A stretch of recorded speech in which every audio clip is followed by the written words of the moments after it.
আসসালামু আলাইকুম রহমতুল্লাহি ওবরকাতুহু। আমি মোহাম্মদ মুক্তার হোসেন।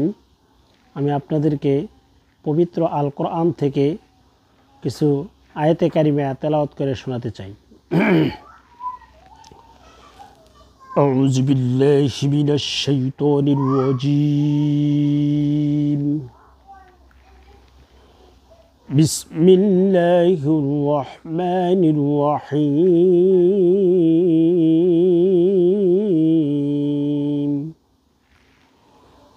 الرحمن علم القرآن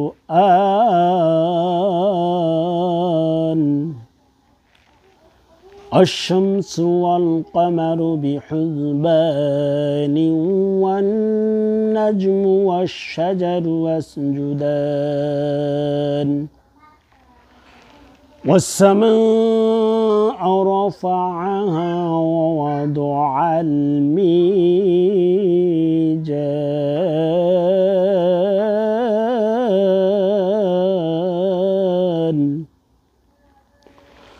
الله تطغوا في الميزان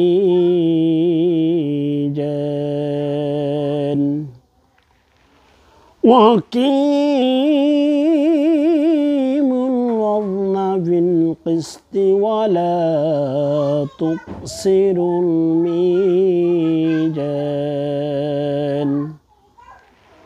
والأرض وضعها للأنام فيها فاكهة والنخل ذات الأكمام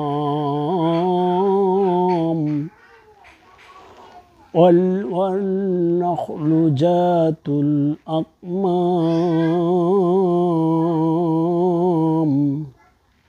فبأي آلاء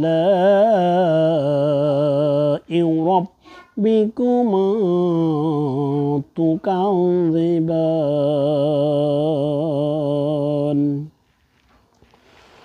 خلق الإنسان من صلصال كالفخار وخلق الجن من مارج من نار فبأي آلاء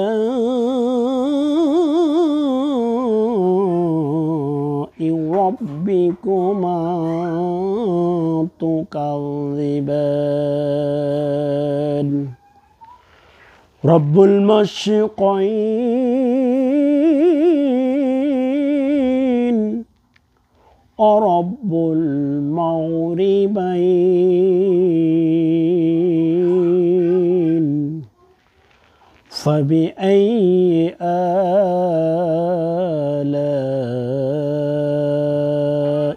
ربكما